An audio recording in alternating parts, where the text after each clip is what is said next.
How do you capture animals? Like you find like the random cows in the caves, and they fight backs, but you gotta not kill them. You need to like weaken them, and then throw a Pokeball at them, or not weaken them and use a Master Ball, because I think that works on everything.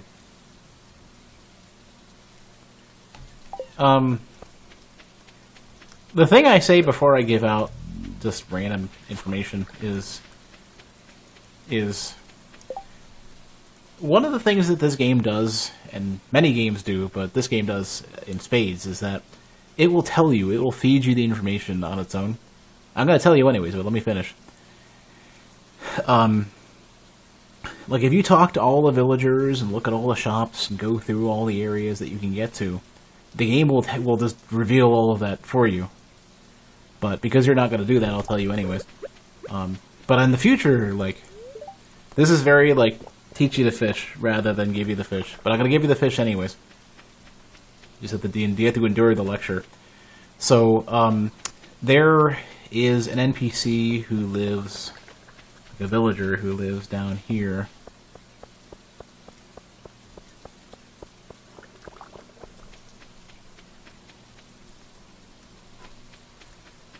And if you're just wandering around visiting and greeting everybody like they expect because of the relationship system, even if you don't get married to anybody, apparently getting on everybody's good side is super worth it. So you have to interact with everybody, figure out what they like. But there's a villager named Marnie, this one, and she will be here most of the time during the day when she's at her store, and she'll... once you have, like... Oh, there she is. Oh, there you go. Look like you're soaked. You have it out in the rain. She'll allow you to purchase animals because she's the farmy person. Meanwhile, what's-her-face, the other one, Robin, is the carpenter, and she'll make all the stuff you need to house the everything. Coons, it's raining. It'll be fine. Catches on fire, gets put out by the rain, it's all good. Cycle of life. I want to make more coffee, but I have to wait.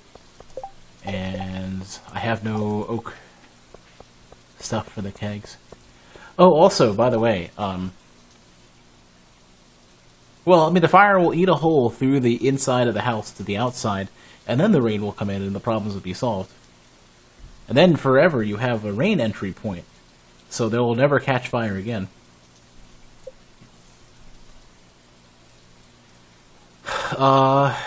So one of the things you'll also learn as well is that anything you, like, whenever you need to make something, if you just look at it, it tells you what you need.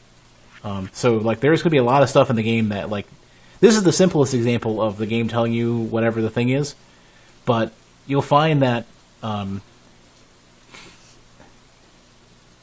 everything in the game, and many games do this, but this game does it a lot.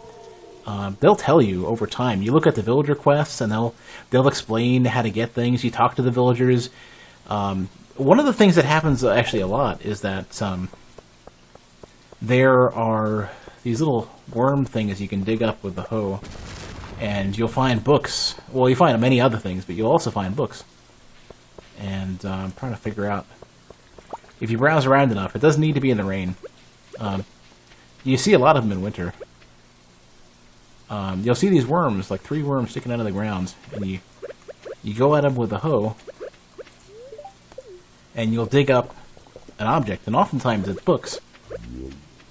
So there we go. You can see them right here, the very edge. They're stuck in the cobble of the stone or whatever.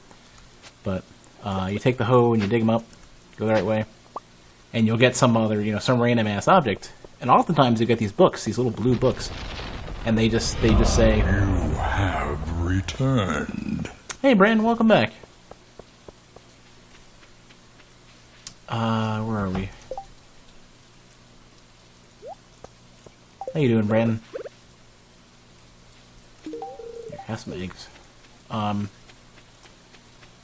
should have given him the coffee. That would have been better. So Gunther, who's normally here in the library, he'll not only will he accept artifacts, but you'll also find that all the books you find are readable there. And those books have tons and tons of obscure information. Some of it is not presented like especially clearly, but you can kind of glean information from it. Others will just flat out tell you what to do. Or 3 red bullets. Nope. Not fishing. But yeah, you'll find that like everything in the game is very meticulously given to you. And all you really need to do to get to everything is just to do all the things. If you feel like you haven't explored something yet, but you also feel like you're missing something, chances are those will line up. Okay, let's chop down some trees. So even down to things like you don't have certain recipes or whatever, or, you know, there's items you're wondering about or things are a pain in the ass to do. The more you fish, the more you mine, the more you chop down trees, the more you farm, whatever, raise animals. They'll unlock things, events will occur that make it better or give you more things. And the game is really good about that. To some degree, it's reminiscent of what Mega Man X does with how it introduces gameplay concepts. Where the tutorial level, Ego Raptor has a video on this. Feel free to link it if you guys got it.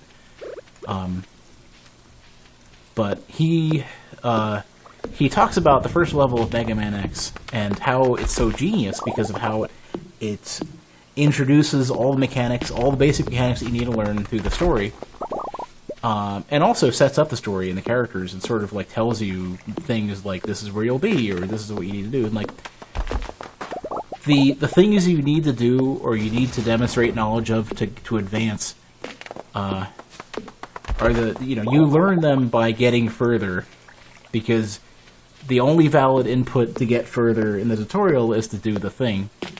And that teaches you just explore what options are available to you, because those options are going to give you the tools you need to go further. So it builds upon itself, which is super cool for games to do. Mario, the first level of the first Mario was very similar. Not as genius, but it's similar. Where the first Mario has very simple, like, build-up of challenges. And you learn by doing, The game will make it clear.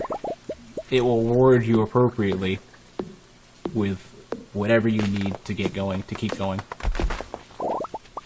And I feel like that's something that's lost on gamers nowadays, where rather than have that as an experience that they have and they're able to build upon, instead it's like, hey, there's like social learning instead. And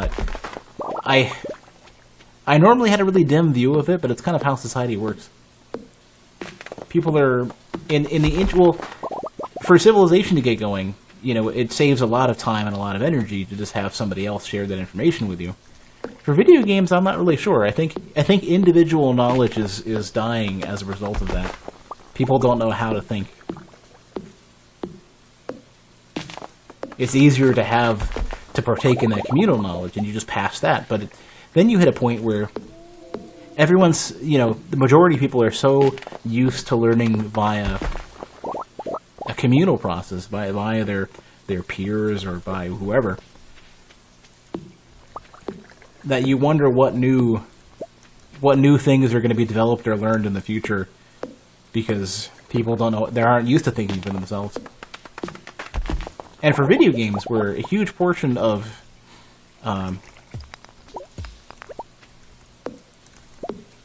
the experience is doing it yourself, especially for any single player game. Oh shit! Whoops! I lost track of time. It's going to cost me some money. For video games, where a huge part of the experience is that interactivity, if you've waived that interactivity, what are you really getting? What is the experience at that point?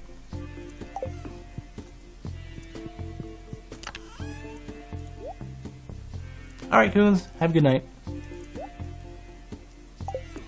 I don't mean to grill you too much, I'm just It's been on my mind forever. Jerp, you're lucky I found you last night. You were unconscious and someone was searching your pockets. I have no idea how much money they took. They ran away as soon as I approached.